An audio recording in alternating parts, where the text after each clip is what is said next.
सभी लोगों को मरना था। प्रभु यीशु मसीह के नाम से कृपा समाधान आप लोगों को मिलता रहे।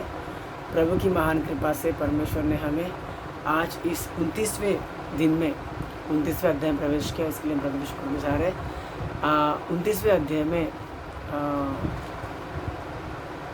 याजकों को उनके वस्त्रों समेत उनके पुत्रों समेत प्रतिष्ठित करना, पवित्र करने की विधि प्रभु ने यहाँ पर दी है।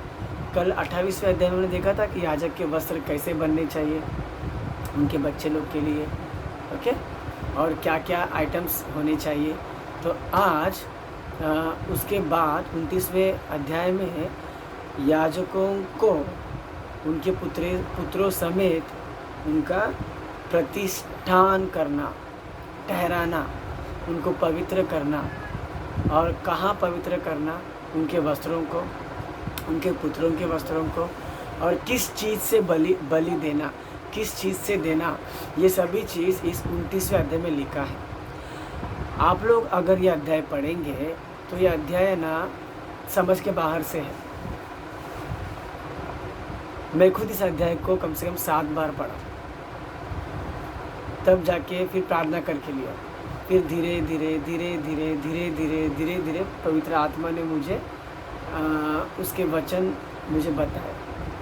तो दोस्तों, तो आइए हम लोग थोड़े समय में ध्यान करेंगे इस चीज़ को। आप लोग भी ध्यान से सुनिएगा। इसके अंदर सुनिएगा। तो शुरू करने के पहले छोटी प्रार्थना करेंगे।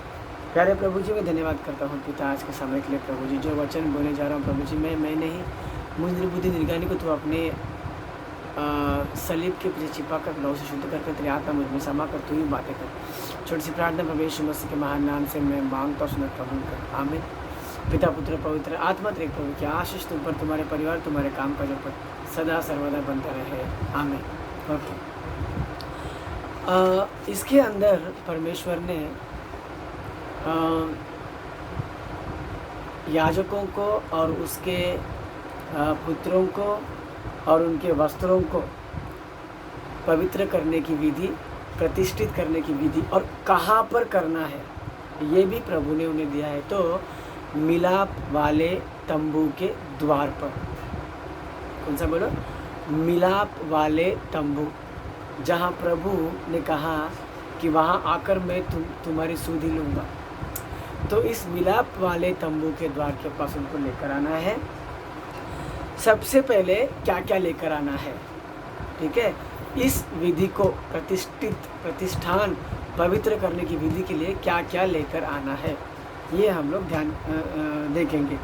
सबसे पहले एक निर्दोष बछड़ा, दूसरे बात 2 निर्दोष मेंढे, तीसरा अखमीरी रोटी, चौथा तेल से सने हुए अखमीरी फुलके, और पांचवा तेल से सने हुए अखमीरी पपड़िया। ओके, मैं फिर से बोल दूं। एक बछड़ा, दूसरा 2 निर्दोष मेंढे, तीसरा आइटम अखमीरी रोटी, चौथा आइटम तेल से सने हुए अखमीरी फुलके, और पांचवा आइटम तेल से सने हुए अखमीरी पपड़िया। ये 5 आइटम किस में लेके आने का है? कागज़ में, या फिर झोली में, हाँ, या फिर तुम्हारे चुनरी में, हाँ, उसमें नहीं लेके आने का है। प्रभु ने बोला उसको टोकरी में लेकर आओ। क्या बोला प्रभु ने? यहाँ पे लिखा है, देखो, टोकरी में लेकर आओ।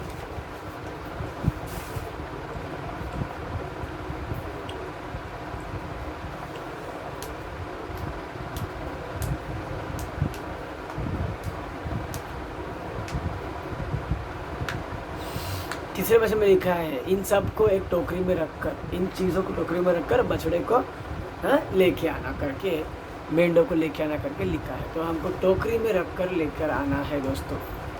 अब आगे बढ़ने से पहले मैं आपको टोकरी के बारे में बता दूं चंद बातें।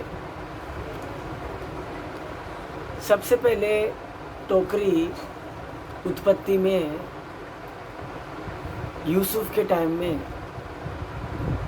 जब यूसुफ को जेल में रखा गया था, तब वहाँ पर एक आदमी को सपना आता है कि मैंने मेरे सर पे 3 टोकरी देखे हैं और इन 3 टोकरी के तीसरे टोकरी के ऊपर एक पक्षी मेरा वो जो टोकरी में खा रहा था। इसका मतलब क्या है करके यूसुफ को पूछता है। यूसुफ बोलता है वो 3 टोकरी 3 दिन है, वो 3 टोकरी 3 दिन है और वो जो राजा तेरे को बुला के फांसी लगवाएगा और कौवे तेरे मांस को नोच कर खाएंगे, ये तेरे सपने का भाव है करके यूसुफ बोलता है। तो यहाँ पर जो टोकरियाँ है सपने में दिखी है वो 3 दिन यानी समय को दर्शाता है, दिन को दर्शाता है। और इस अध्याय के आखिरी में हर दिन भेंट लिखा है दोस्तों, हर दिन भेंट। सुबह एक भेंट, गोंदुली के समय एक भेंट, सुबह एक भेंट, गोंदुली यानी शाम के समय एक भेंट, यानी शाम को भोर को, शाम को भोर को, शाम को भोर को, हर दिन भेंट है यहाँ पर, यानी 2 दिन में 2। बाइबल में भी लिखा होगा, उसका हेडिंग ये देखो 38 वचन से उसका हेड में लिखा है दैनिक भेंट। मेरे ख्याल से दैनिक यानी 2, तो दिन में 2 भेंट हर दिन। और जो टोकरी है, जैसे यूसुफ के मामले में उत्पत्ति में समय को दर्शाया है, वैसे ये जो टोकरी है हर दिन को दर्शाता है। हाँ, और हर दिन समय को दर्शाता है। सुबह एक, शाम को एक, सुबह एक, शाम को एक, सुबह एक, शाम को एक भेंट करके आखिरी में लिखा है। ओके, टोकरी का तो हो गया। अब लाइन से आएंगे। सबसे पहले इसमें 3-4 बलि का नाम दिया है। सबसे पहले दिया है दोस्तों पाप बलि। ओके, सबसे पहले दिया है पाप बलि। और पाप बलि के लिए क्या करना है? बछड़े के लहू उंगली से वेदी के सींगों पर थोड़ा लगाना और बचा हुआ वेदी के पाँव पर उंडेल देना। ठीक है, बछड़े की लहू, पाप बलि। हाँ, पाप बलि, सबसे पहला पाप बलि यानी पाप से मुक्ति के लिए। पाप बलि के लिए बछड़े के लहू में से उंगली से छूकर वेदी के सींगों पर लगाना और बचा हुआ लहू उसके पाँव में उंडेल देना। ये है पाप बलि बछड़े के लिए। ओके, यानी वो वेदी को शुद्ध करने के लिए। ओके, और उसके बाद दूसरा लिखा है होम बलि। होम बलि, ये जो होम बलि, इसका और एक नाम है सुखदायक सुगंध और यहोवा के लिए हवन है। ये होम बलि। होम बलि क्या है? सुखदायक सुगंध और यहोवा के लिए हवन है, ये होम बलि। तो ये होम बलि को क्या करना है? सबसे पहले एक मेंढा, उसका बलि करके उसका लहू वेदी पर छिड़काया जाए। एक मेंढे को लेने का पहला जो हमने सामान लाया वो पहले ही हो गया। अब वो सामान को किस बलि के लिए उपयोग कर रहे हैं ना, वो यहाँ पर दिया है दोस्तों। ओके, जो हमने पहले ही सामान ला लिया, 5 प्रकार के सामान क्या क्या थे वो मैंने बताया था। 1 बछड़ा, नंबर 2 मेंढे, नंबर 3 अखमीरी रोटी, नंबर 4 तेल से सना हुआ अखमीरी फुलके, नंबर 5 तेल से सने हुए अखमीरी पपड़ियाँ। तो ये चीज़ें टोकरी में लाकर रखी दिए। अब एक एक करके इसकी बलि और अलग अलग बलि इसके अंदर से लेना है। तो सबसे पहले हमने देखा बछड़े के लिए, बछड़े को लेकर पाप बलि, बछड़ा हो गया, पाप बलि हो गया। अब बचे 2 मेंढे, तो उसमें से 1 मेंढे को लेकर होम बलि करना है। तो जो होम बलि है सुखदायक सुगंध और यहोवा के लिए हवन होगा। तो इसके लिए क्या करना है, मेंढे का बछड़ा हो या मेंढा हो, हारून और उसके बच्चों के सिर पर हाथ रखे, बछड़े के पशु के सिर पर हाथ रखे और रखने के बाद में उसका बलि करे। हाँ, ठीक उसी प्रकार मेंढे के भी हारून और उसके बच्चे क्या करें, उसके सर पे हाथ रखे और उसको बलि करे और उसकी लहू वेदी पर छिड़काया जाना चाहिए। ओके, और उस मेंढे को वेदी पर जलाना। ठीक है दोस्तों, उसको वेदी पर जलाया जाएगा। ओके, और उसी के अंदर दूसरा भेंट जो है, हाँ, दूसरा मेंढा। ठीक है, देखो बछड़े के लिए तो प्रभु ने नाम दिया पाप बलि। अब होम बलि के लिए 2 विधि करते हैं, उसमें 2 मेंढे हैं। तो एक मेंढा सबसे पहले उसका लहू वेदी पर छिड़काया जाए। देखो बछड़े का जो लहू था वो वेदी के सींगों पर और वेदी के पाँवों पर डाल दिया गया था। ठीक है, अब एक मेंढा जो होम बलि कर रहे हैं हम लोग, एक मेंढे के लहू लेकर, हाँ, वेदी पर छिड़काया जाए। वेदी पर, पहला सींगों पर हो गया, अभी वेदी पर। ठीक है, और उसके बाद वेदी पर छिड़काया जाना चाहिए। उसके बाद दूसरा मेंढा क्या करना है, ओके, दूसरा मेंढा लेना है। ओके,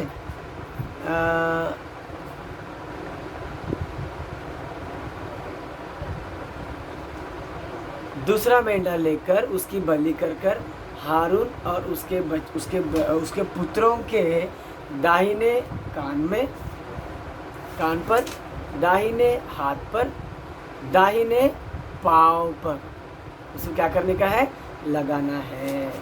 अब जो तीसरे पशु की बारी आई तब जाकर याजकों का शरीर को उसके लहू से छूना होता है। पिता पुत्र पवित्र आत्मा त्रिएक परमेश्वर है। जब तीसरी बारी आई तब याजक और उसके बच्चों की बारी आई। ओके दोस्तों, जब याजक की पवित्रता की बारी आती है तो ये तीसरी बारी है, पिता पुत्र पवित्र आत्मा त्रिएक परमेश्वर के नाम से। तो जब याजक की बारी आई वो तीसरी बारी है। मैं फिर से बोल रहा हूँ ताकि आप लोगों को समझ आए और याद रहे। ओके, तो और याजकों को भी 3 जगह लगाया जाना। तीसरी बार बारी आई और 3 जगह लगाना। सबसे पहले कान, दाहिने कान, उसके बाद दाहिने हाथ अंगूठे पर, उसके बाद दाहिने पाँव के अंगूठे पर लगाना। ये 3 जगह लगाना चाहिए। ओके दोस्तों, ये किससे करने का है, दूसरे मेंढे के बलि से ये काम करना चाहिए। और उसको प्रभु परमेश्वर यहोवा के सामने हिलाए जाने वाली भेंट या बलि करके करते हैं। ओके दोस्तों, और इसी में ही, हाँ, मेल बलि भी इसी में है। यानी दूसरे मेंढे के अंदर, ओके, एक तो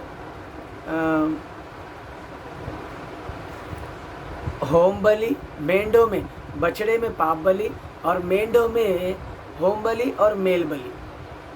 2 बछड़े हैं ना। ओके दोस्तों, होम बलि और मेल बलि।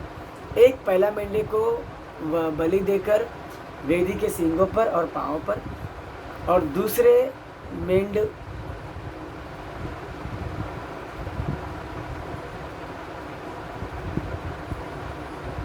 मैं कुछ गड़बड़ गया हूँ।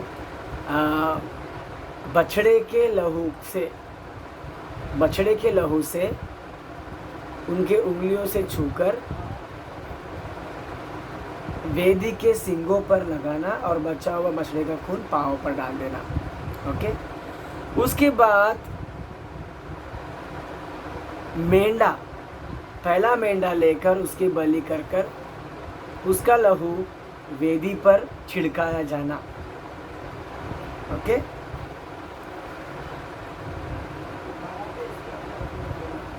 और तीसरा बलि यानी दूसरा मेंढा लेकर उसको बलि कर कर उसके लहू से उनके उंगलियों पर, उनके कानों पे, दाहिने कान, दाहिने हाथ की उंगली और दाहिने पाँव की उंगली पर उसको लगवाना।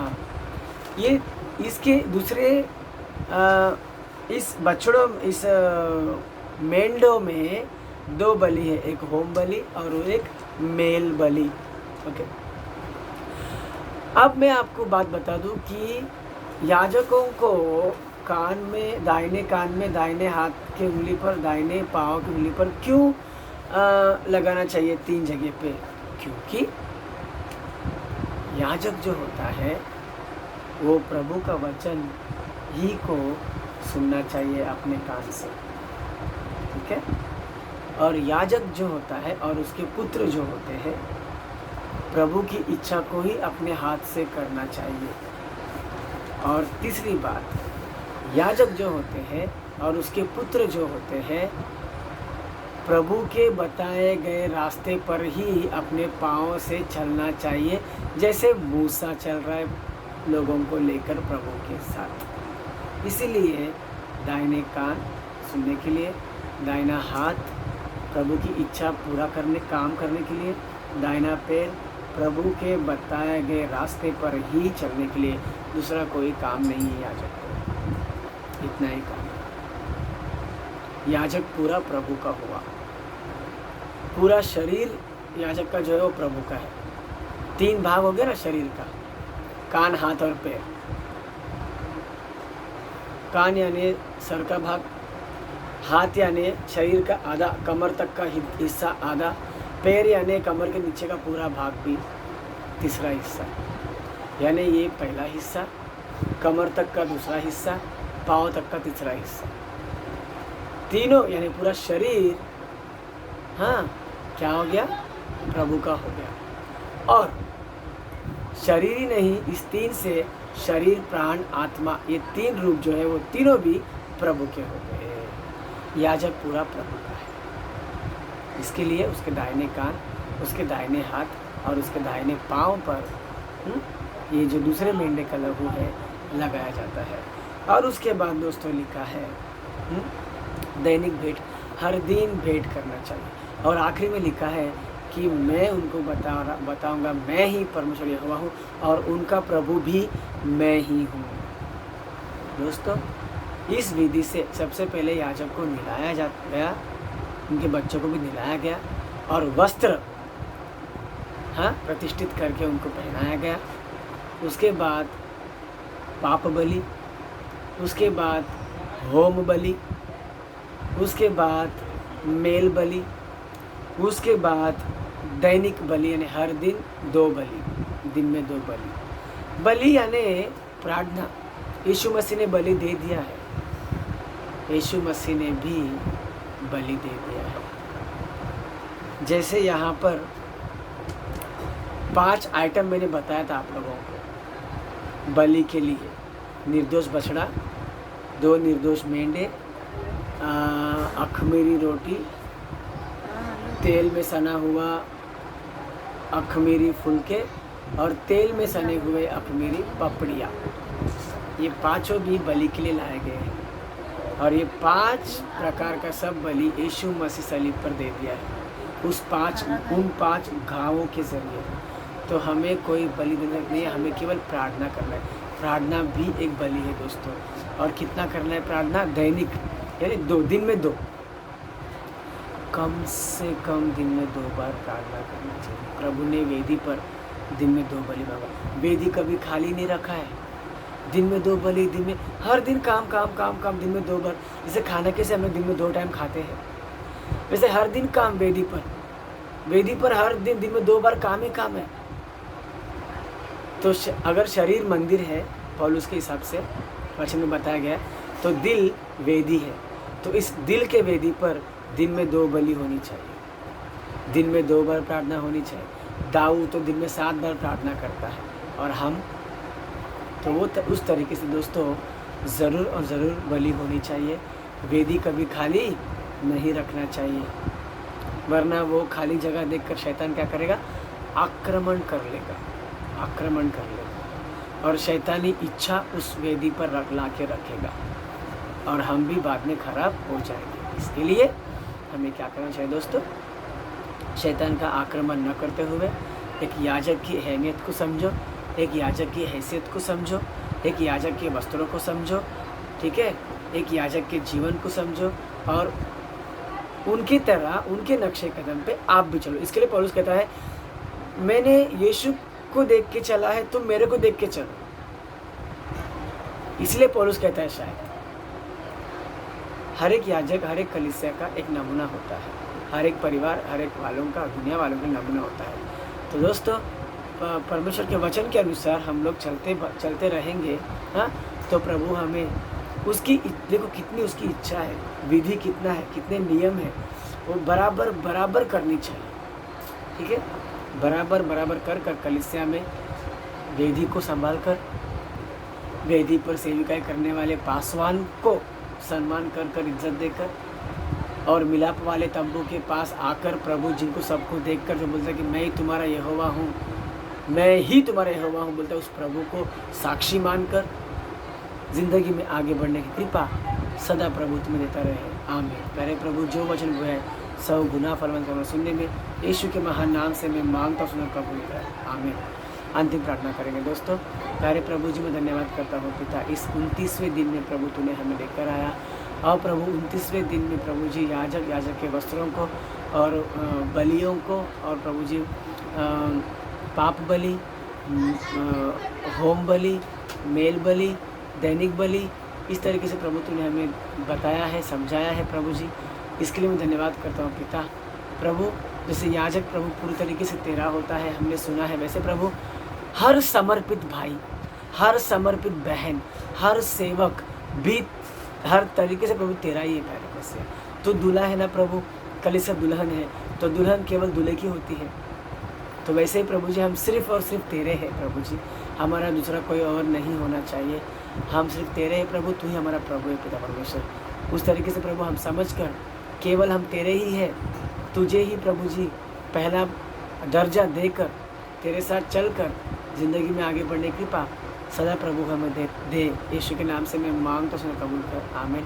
हे पिता, तुझे स्वर्ग में तेरा नाम पवित्र मान कर राज्य तेरी इच्छा रे स्वर्ग में पृथ्वी पर भी हो। आज हमारे प्रतिदिन का आहार हमने इस प्रकार हमने अपने पद क्षमा किया, उसी प्रकार तू भी हमारे पद क्षमा कर, और हमें परीक्षा में लेना परंतु बुराई से बचा। राज्य पराक्रम और महिमा सदैव तेरे ही। आमीन।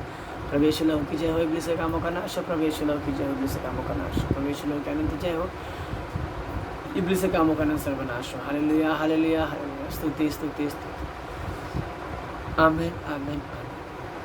आशीष लेंगे पिता पुत्र पवित्र आत्मा, त्रिएक प्रभु की आशीष, 29वें दिन का 29वां आशीर्वाद विशेष उपवासियों पर, उपस्थित सभी पर, वीडियो देखने वालों पर, सुनने वालों पर चमत्कार बनकर, इस महामारी से छुटकारा बनकर, कोरोना वायरस से सुरक्षा बनकर, सदा सर्वदा आशीष बनकर तुम्हारे संग रहकर तुम पर बरसता रहे। आमीन आमीन आमीन। सभी लोगों को मरना था, सभी लोगों को मरना था।